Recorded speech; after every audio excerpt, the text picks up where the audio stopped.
Buenos días. Me alegro mucho de visitaros hoy con mi esposa. Y si tengo la voz un poco rara, me perdonáis, es que he cogido frío esta noche. Aunque parezca mentira, he dormido con la ventana abierta y refrescaba un poquito más. Estoy un poco regular.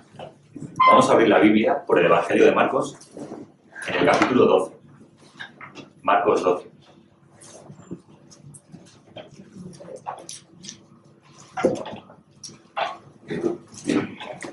Y vamos a leer la porción que va de los versículos 38 hasta el 44.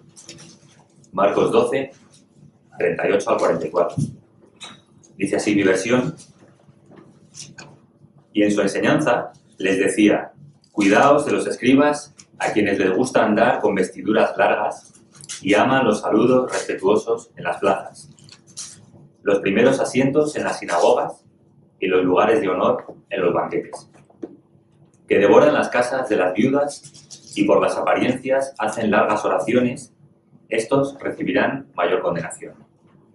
Jesús se sentó frente al arca del tesoro y observaba cómo la multitud echaba dinero en el arca del tesoro. Y muchos ricos echaban grandes cantidades. Y llegó una viuda pobre y echó 2 pequeñas monedas de cobre, o sea, un cuadrante. Y llamando a sus discípulos les dijo: en verdad os digo que esta viuda pobre echó más que todos los contribuyentes al tesoro, porque todos ellos echaron de lo que les sobra, pero ella de su pobreza echó todo lo que poseía, todo lo que tenía para vivir. Hasta aquí la palabra del Señor. Y mi hermano, también es creyente, suele decir que para saber si una iglesia es buena o una iglesia es mala, tienes que observar cuánto hablan de dinero y de ofrendas. Si siempre están hablando de ofrendas, esa es una mala iglesia. Y si hablan poco, entonces es una buena iglesia. Y bueno, naturalmente, esto es una broma, aunque deja caer algo, ¿verdad? Pero la Biblia habla de ofrendas, habla de dinero, habla de lo que hacemos con nuestras riquezas y le da un enfoque más allá del mero dinero. Le da un enfoque, como siempre, en nuestro corazón. ¿Qué actitud tiene nuestro corazón hacia las riquezas? ¿Qué actitud tiene nuestro corazón hacia algo que en sí no es ni bueno ni malo, la riqueza, pero ¿dónde lo coloca nuestro corazón? ¿Hacemos de la riqueza nuestro Dios? ¿O hacemos de la riqueza simplemente una bendición que Dios nos da y con la cual podemos bendecir a otros también? Así que la Biblia habla de riquezas y habla de ofrendas, y yo me quería concentrar en ese pasaje de la viuda con esas 2 moneditas que da a la ofrenda, pero creo que el evangelista intencionadamente coloca esta historia de la viuda a continuación de una enseñanza acerca de los escribas. Y creo que lo hace de esta manera para presentarnos un contraste. De un lado tenemos a los escribas y lo que podríamos considerar la falsa religión, que tiene una serie de características. Y de otro lado tenemos a esta viuda que con su actitud, con su ofrenda, nos está mostrando algunas características de la verdadera religión. De tal manera que entre los 2 relatos, y a modo de contraste, se nos presenta, por un lado, la falsa religión y sus cualidades, y por otro lado, la verdadera religión y sus cualidades. Y me parece interesante, si miramos un momento el versículo 37, encima de estos 2 relatos, Jesús acaba de dar una explicación acerca de quién es el Cristo. David le llama Señor. Entonces, es hijo de David, pero al mismo tiempo es Señor de David. Recordamos un poco la historia y dice: ¿en qué sentido, pues, es su hijo? Y dice: y la gran multitud le escuchaba con gusto. Ahora, en esta frase me quiero detener un momento, porque es a la luz de esta frase que vienen las otras 2 historias. Podemos escuchar la palabra de Dios con gusto. Podemos recibirla y nos puede gustar escuchar doctrina, nos puede gustar estudiar la Biblia, nos puede gustar escuchar buenos sermones, pero la cuestión no es esa. La cuestión es qué están produciendo esos buenos sermones, qué está produciendo esa buena doctrina en nosotros. ¿Está produciendo una falsa religión? ¿O está produciendo una verdadera religión? Y esa es la clave, yo creo, del orden de estos pasajes. Y ese es el desafío para todos los que se acercan a la palabra de Dios. No el gusto de escuchar la palabra de Dios por sí misma. que lo hay, sino qué produce la palabra de Dios en nosotros. ¿Produce una verdadera religión o produce una falsa religión? Así que creo, ¿no?, que el evangelista coloca así las cosas para que le saquemos este provecho, y vamos a considerar un par de cualidades de la falsa religión, porque no me quiero detener, no ese es el punto en el que me quería detener más. Pero ya lo vemos en los versículos 38 al 40. Los escribas, los que les gusta andar con vestiduras largas y aman los saludos respetuosos y los primeros asientos también en los banquetes, y luego dice que devoran las casas de las viudas y por las apariencias hacen largas oraciones.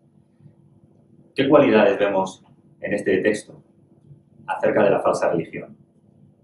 Pues veo dos, seguramente hay muchas más, pero voy a sacar dos que me parecen muy notables. La primera es, ¿cuál es el centro de su motivación? Y dice, fíjate en el texto, dice, aman los saludos respetuosos. Aman que les saluden a ellos, ¿no? Y aman los primeros lugares en los banquetes. Aman que se les vea en lugares públicos, salir en la foto delante, ¿verdad? Y que todo el mundo les pueda ver en los eventos y señalarlos como personajes importantes. ¿Cuál es el objetivo final de la falsa religión? Es el amor a uno mismo. Una falsa religión está motivada, en última instancia, por un amor a uno mismo. Lo que uno busca es sus propios intereses. Y lo que uno busca es ser reconocido por los demás hombres. Y esto es lo que vemos en estos hombres, en los escribas. Un amor por uno mismo. El hecho de que yo ocupo el primer lugar en mi religión. Y la segunda característica es las apariencias. Dice que por las apariencias hacen largas oraciones, eso sí, después de devorar las casas de las viudas, después de aprovecharse de ellas, después de obtener los beneficios que puedan de los más desvalidos. Pero después bendicen ese acto con una larga oración. Las apariencias. Si uno trata de relacionarse o de tener una religión, una relación con Dios por medio de las apariencias, lo que uno está demostrando es que no conoce a Dios.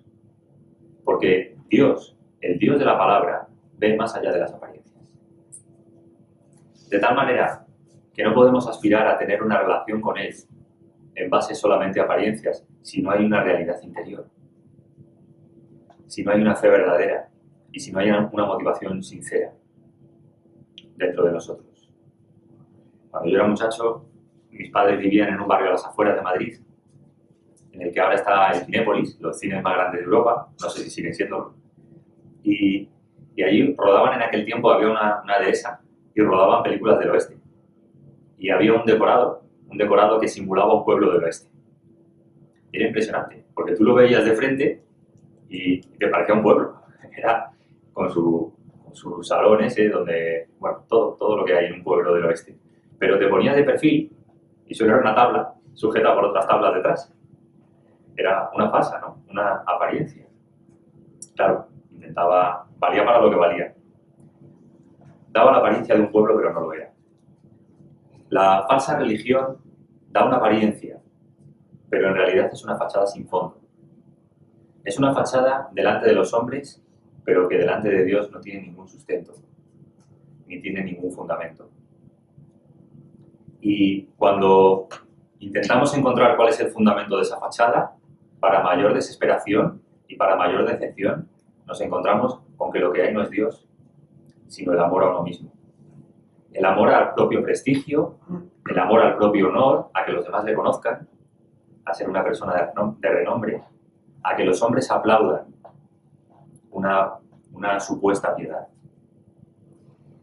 Con este cuadro, con este breve cuadro, Marcos nos hace un boceto de lo que era la falsa religión que muchas personas profesaban en aquel tiempo. Una religión carente de contenido.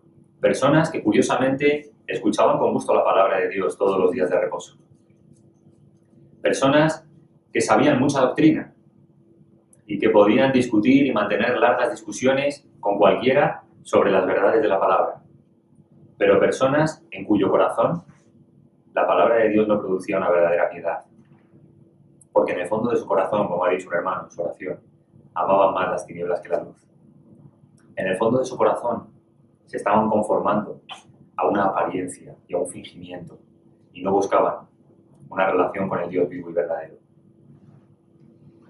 Ahora es en este contexto, con este fondo oscuro, con esta descripción triste del ser humano y del corazón del ser humano, que Marcos nos presenta esta historia de la viuda.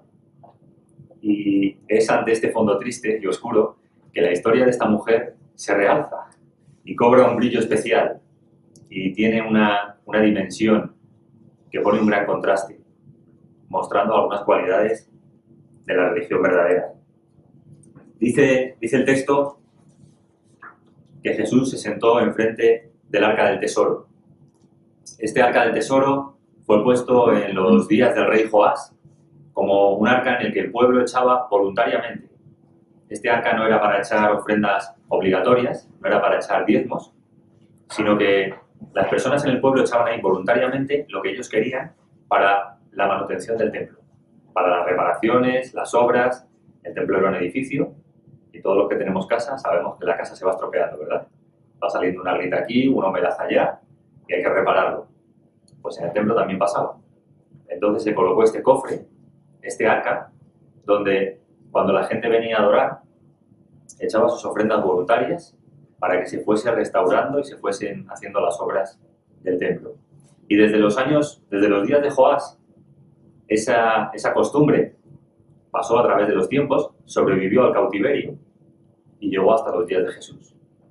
Ahí seguía ese arca, que se llamaba Arca del Tesoro, donde sobre todo en las festividades, como es este caso, pues muchos venían y echaban allí su ofrenda voluntaria. Así que este era el propósito del arca. Y allí estaba Jesús sentado observando lo que estaba pasando. En algún comentario he leído que el Señor siempre está observando a ver qué hacemos con nuestro dinero. Bueno, solo está esta historia en la que se nos cuente esto, pero sabemos que Dios lo ve todo, que el Señor lo ve todo. Y ahí está Jesús observando cómo el pueblo trae sus ofrendas voluntarias a ese arca. Y vemos también cómo hay un contraste en esta historia. Por un lado, muchos ricos. Por otro lado, una viuda pobre. Es un contraste en el que se nos va a decir que la religión verdadera no es cosa de multitudes.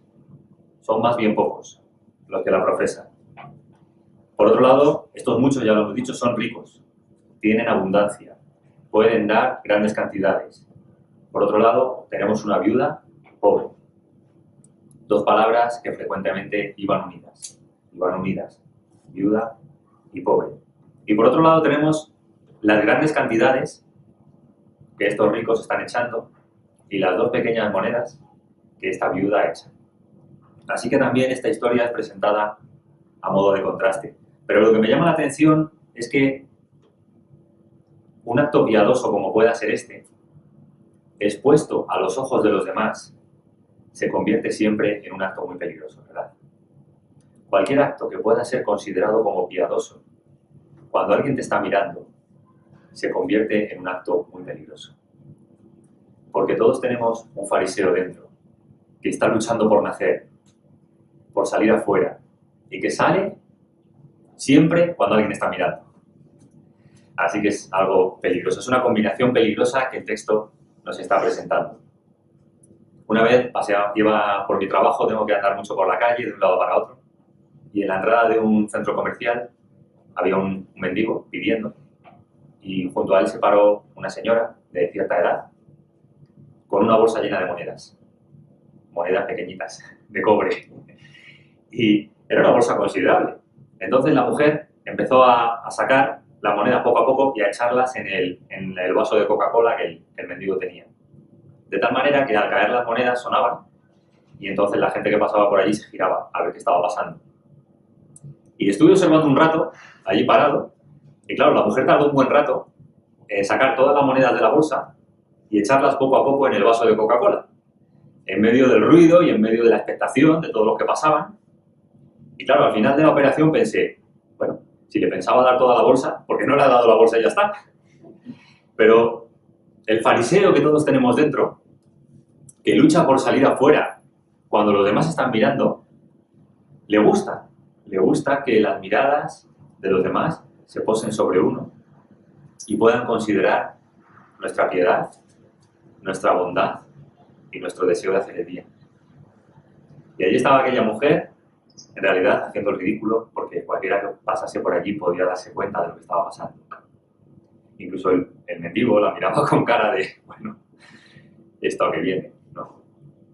Bueno, es una situación que incrimina a otro, ¿verdad? A la señora aquella. En otra ocasión, visité una iglesia con mi mujer y el diácono que pasaba el cepillo para la ofrenda, pues se dijo muy bien, no te sientas obligado a participar porque estás de visita, muy bien. Pero el diácono que pasaba el cepillo se paró delante de mí con el cepillo. Y yo no tenía pensado dar nada. Pero aquel hombre estaba detenido como si estuviese pegado al suelo delante de mí con el cepillo. Y cuando pasaron unos segundos, sentí que los demás me miraban. Y entonces eché mano a la cartera, sabiendo que tenía por ahí algún pequeño billete, y lo saqué y lo eché. Aquel día no di una ofrenda para Dios.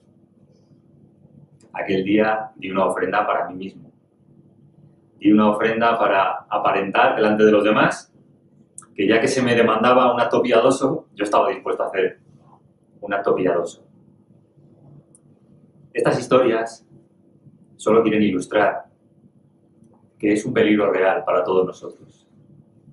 Todos nosotros estamos en tentación, estamos expuestos a la tentación de aparentar una piedad, de aparentar una fachada sin ningún fondo detrás, cuyo único propósito sea quedar bien delante de los demás, o sea, ser admirados por los demás. Este no era un peligro único de los días de Jesús y único de los escribas y de los fariseos. Es un peligro para todo el que viene a una iglesia. Es un peligro para todo aquel que se relaciona con otras personas piadosas. Es un peligro para todo ser humano, sea incluso religioso o no lo sea. Cuando alguien puede ver que estás haciendo algo que se considera bueno y lo hable. Y así en esta historia está Jesús mirando y observando cómo se desarrollan los acontecimientos y viendo a los que vienen a echar. Y los ricos echan grandes cantidades. Puedes imaginarte el impacto que es cuando estás viendo algo como esto y alguien viene con una gran cantidad de dinero que tú puedes ver y lo deposita en la ofrenda. ¿Cómo nos sorprende esto, verdad? En una ocasión en nuestra iglesia hicimos una ofrenda especial, no recuerdo ahora cuál era el tema. Creo que era para Haití, para el terremoto que hubo en Haití. Hicimos una ofrenda especial. Y bueno, somos una iglesia pequeña, más o menos como esta, y una iglesia humilde de personas trabajadoras, en la cual se puede esperar que una ofrenda así no sea gran cosa, lo que se recauda me refiero. Pero aquel día estaba contando la ofrenda y había un fajo de billete morado, de 500 euros, unos cuantos. Y claro, qué sorprendente es esto, ¿verdad? Cuando ves una cantidad de dinero así, una gran cantidad de dinero. Ahora, en aquella ocasión no vimos quién ponía ese dinero y la persona que puso ese dinero se guardó mucho de que se supiese quién había sido. Pero ¿cómo nos sorprende, como seres humanos, ver una gran ofrenda? ¿Cómo nos sorprende lo que está a la vista de nuestros ojos? ¿Cómo nos sorprenden las cosas externas? Como aquel día, aquello me sorprendió. Sin embargo, qué desapercibidas nos pueden pasar pues actos como el de esta viuda, ¿no? 2 moneditas, dice 2 monedas de cobre.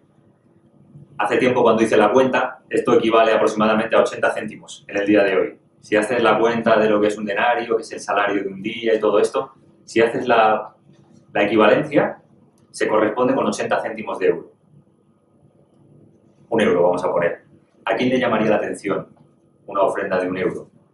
Cuando estás viendo grandes cantidades de dinero. Personas que están trayendo grandes cantidades de dinero. Pero Jesús llama la atención de sus discípulos sobre esta mujer y sobre su ofrenda. Y aquí tenemos una primera cualidad de la verdadera religión.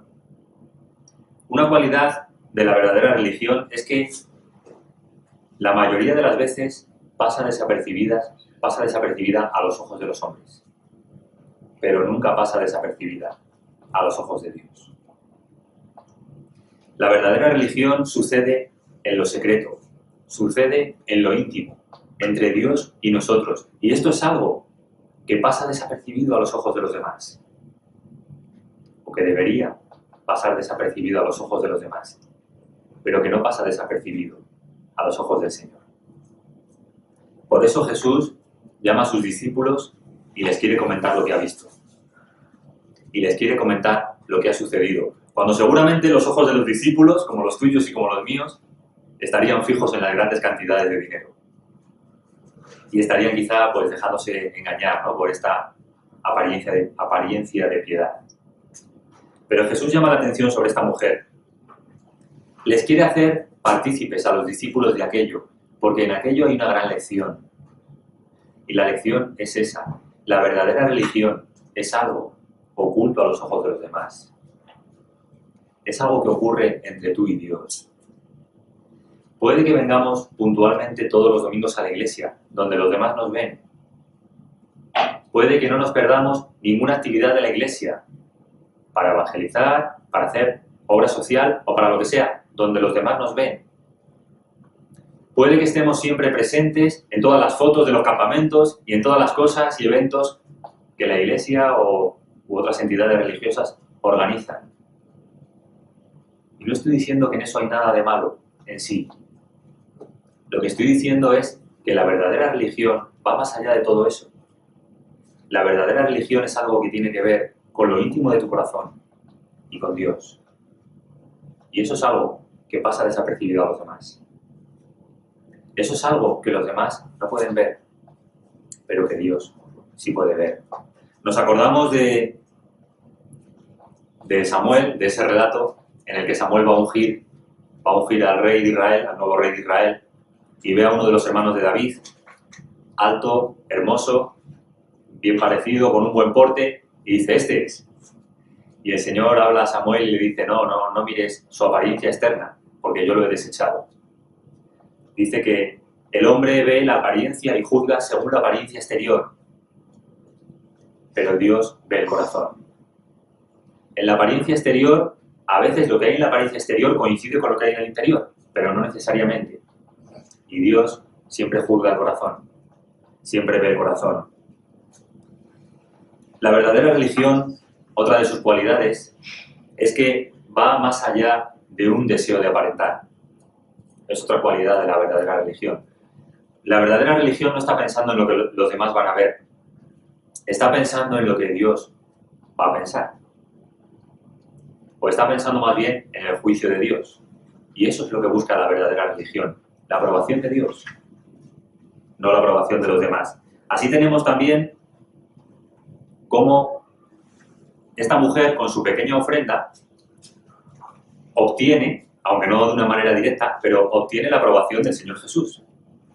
Dice, esta echó más al tesoro que todos los demás.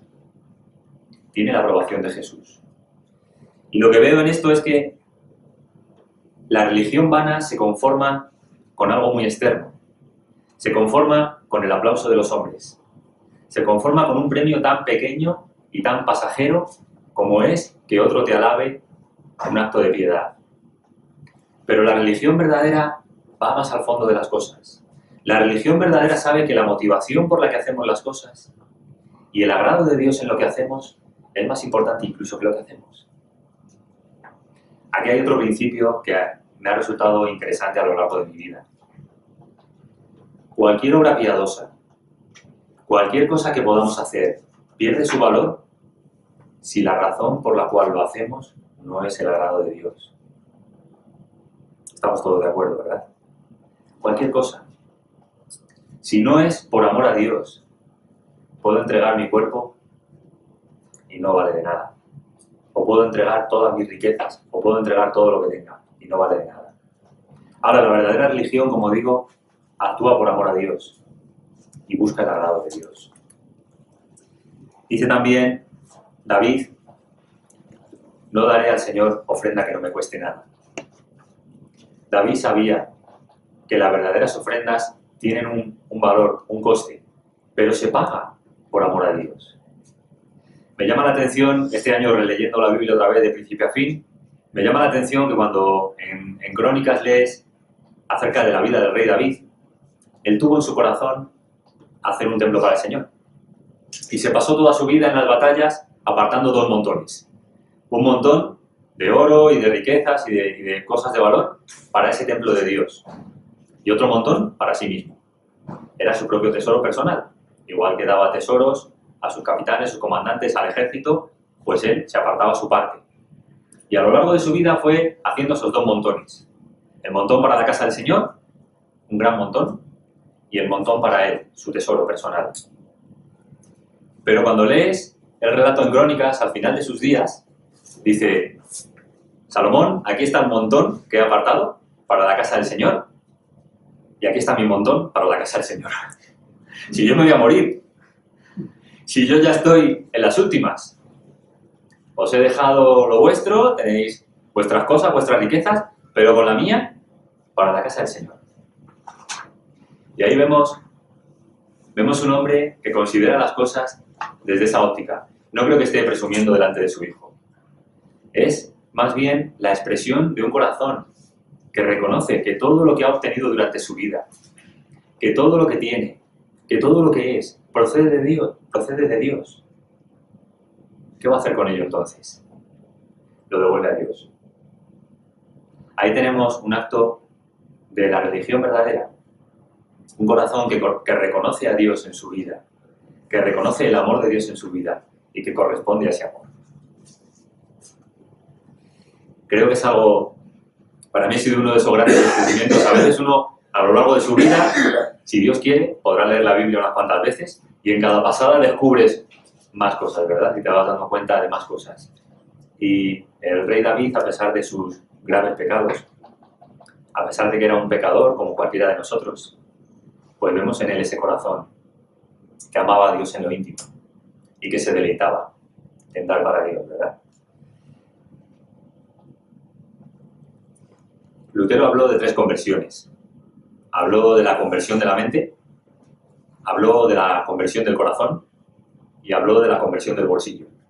Y dijo que solamente cuando se convierte el bolsillo, la persona está enteramente convertida. No sé si esto es, si lo habéis oído ya, seguro que sí. Pero es lo que decía al principio. Lo que hacemos con las riquezas que tenemos, el manejo de los bienes que Dios nos ha dado, dice mucho acerca de nuestro corazón. Por eso la Biblia se ocupa de estos temas. Y por eso nosotros podemos sacar gran provecho de ellos. ¿Qué es la riqueza para nosotros? ¿Y qué son las bendiciones de Dios? ¿Cómo las manejamos? ¿Y qué encontramos acerca de nuestro corazón en el manejo de esos bienes? No hace falta ser rico para tener una mala actitud hacia las riquezas. No es necesario tener millones de euros y derrocharlos para mostrar que tienes un corazón impío.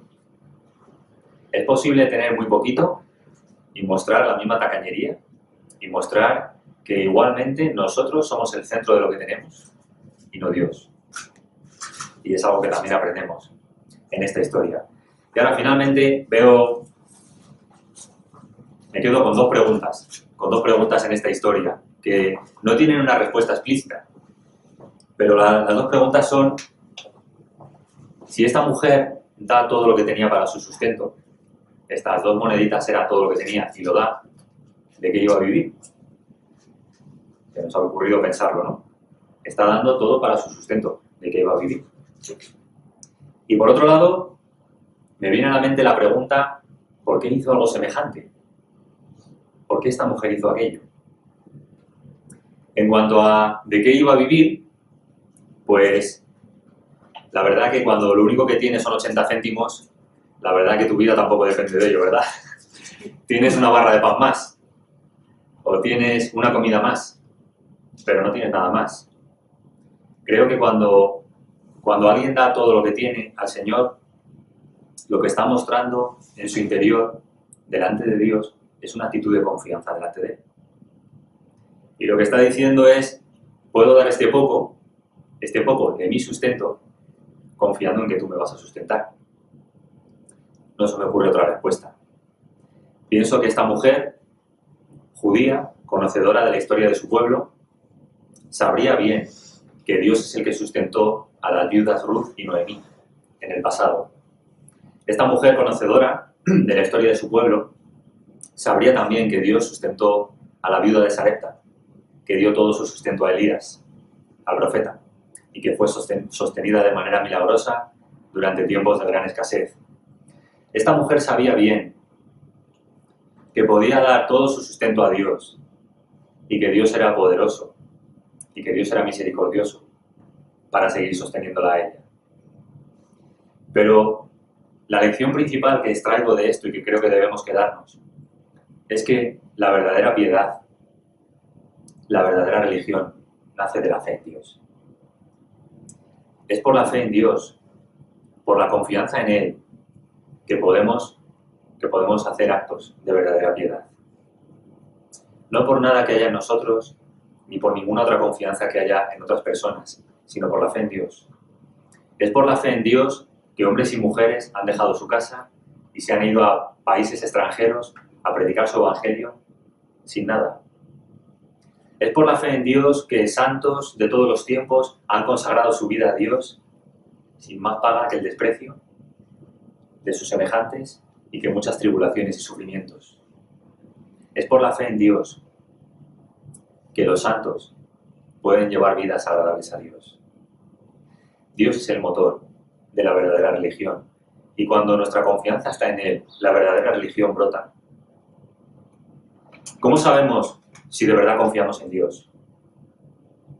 ¿Cómo sabemos si de verdad tenemos fe en Dios? Esta mañana me ha venido un ejemplo, mientras me lavaba el pelo. Me estoy lavando el pelo con un champú que vendo yo y que mi jefe dice que fortalece el cabello. Y mientras me lo presentaba, yo decía, madre mía, ¿que fortalece el cabello? ¿Un champú? ¿Y que ayuda a su regeneración? Luego sé que algunos de vosotros queréis hablar conmigo de esto. Podemos hablar luego. Pero fíjate, mientras me lo presentaba, yo decía, no me lo creo. Pero mi jefe iba diciendo, sí, hay que aplicarlo con un masaje circular de fuera a adentro, para que el glucógeno penetre en el folículo piloso, etcétera, etcétera. Y esta mañana yo estaba frotando, masajeando de fuera a adentro, pensando que el glucógeno podía penetrar en el folículo piloso. Al final, nuestra conducta demuestra si creemos algo o no lo creemos. Y me he descubierto a mí mismo pensando que ese champú fortalece mi cabello. Al final, las cosas que hacemos, la manera en que vivimos, demuestra si confiamos en Dios o no. La manera en que te conduces, el por qué hacer las cosas, demuestra si eres una persona con fe en Dios o no lo eres. Puedes saber toda la doctrina del mundo, puedes escuchar gustoso las predicaciones, pero es nuestra conducta la que demuestra si confiamos en Dios o no. Por otro lado, la fe va unida al amor. El que cree en Dios y conoce a Dios como verdaderamente es, conoce al Dios que ha dado a su único Hijo, lo más preciado, lo más hermoso, para el perdón de nuestros pecados, piensa, ¿qué le voy a negar yo a Dios? Cuando creemos en este Dios que nos lo ha dado todo en la persona de Jesucristo, nuestro corazón responde con amor. Y responde, si tú me has amado tanto, ¿qué te voy a negar yo, Señor? Es lo que yo veo en esta mujer. Esta mujer no estaba obligada a echar aquella ofrenda. Esta era una ofrenda voluntaria. Lo dije al principio. Estábamos todos un poco despistados en aquel momento, pero era una ofrenda voluntaria. No había ninguna obligación. Esta mujer estaba dando su sustento. Nadie tiene la obligación de dar su sustento. Dios no demanda a nadie su sustento. Dios dice que ama al dador alegre. Y el dador alegre da su ofrenda porque corresponde al amor de Dios. Ese amor, ese Dios en el cual ha creído, ese Dios que nos ha amado hasta la muerte, al cual deseamos corresponder en amor. Esa es para mí la razón detrás de la ofrenda de esta mujer. Tengo este poco de dinero. Con este poco de dinero me puedo ocupar de mí misma y de mi sustento, o puedo hacer algo que está en mi corazón para mostrar a Dios mi amor por Él y mi agrado delante de Él. Y esta mujer toma ese poco de dinero y lo devuelve a Dios. Veo en esta mujer esas dos cualidades de la verdadera religión, que son la fe en Dios, Él se cuidará de mí, y el amor a Dios, quien nos amó primero. Y deseo que esas sean las cualidades de la religión de todos nosotros. Que esas sean las cualidades que se presenten en nuestro corazón delante de Dios. Que la palabra de Dios esta mañana nos estimule a buscar esa verdadera relación con Dios, en base a la fe en Él y en base al amor que nos ha tenido. Porque lo contrario no sirve de nada. Dice el pasaje anterior, en cuanto a estos escribas, en cuanto a estas personas que se conforman con una apariencia de religión, estos recibirán mayor condenación. Porque sabiendo lo que es bueno, no solo no lo hacen, sino que fingen delante de los demás que lo hacen. Dice la palabra de Dios que de Dios nadie se burla, que todo lo que el hombre siembra, eso es lo que va a cosechar. Pero el enfoque está en esta mujer y en la belleza, en el deleite de tener una verdadera religión. Nadie, salvo un verdadero creyente, puede saber lo que se siente cuando estás confiando toda tu vida en el Señor y cuando estás haciéndolo con amor. Cuando tienes esa relación con Él tan estrecha, tan íntima, que puedes dar todo lo que tienes, pero lo más importante, que te puedes dar a ti mismo, sabiendo que Dios cuida de ti, que no te va a desamparar y que se deleita en esa relación contigo. La verdadera religión solo puede ser vivida por aquellos que de verdad conocemos al Señor. Y deseo con todo mi corazón que el texto esta mañana ponga en todos nosotros un anhelo de vivir la verdadera religión. La verdadera religión finalmente no es cuestión de dinero, o solamente de dinero. A veces dar dinero es lo más fácil. Cuando lo tienes, ¿verdad? Es muy fácil. ¿Qué hace falta? ¿Tanto? Tanto. ¿Cuántos hijos se quejan de sus padres? Y los padres dicen, ¿pero qué te ha faltado a ti, hijo? Si siempre que has necesitado algo te lo he pagado. Y el hijo dice, sí, no, pero si no me quejo de dinero. Lo que me quejo es de que no has tenido tiempo para mí, ni has estado conmigo, ni hemos pasado tiempo juntos. A veces dar dinero es lo más fácil. Pero la verdadera religión se deleita en darse a sí mismo, en darse uno mismo a Dios. No retener las riendas de nuestra propia vida para nosotros mismos, para nuestros fines, para llevar a cabo y cumplir los propósitos de nuestro corazón. La verdadera religión se deleita en darse a Dios y en buscar hacer la voluntad de Dios. Podemos orar un momento. Señor, ante este pasaje mi conciencia me acusa de muchas veces ser superficial, de conformarme con lo que otros ven, de no buscar, Señor, y no ahondar en lo que es una verdadera religión y una verdadera relación contigo, Señor.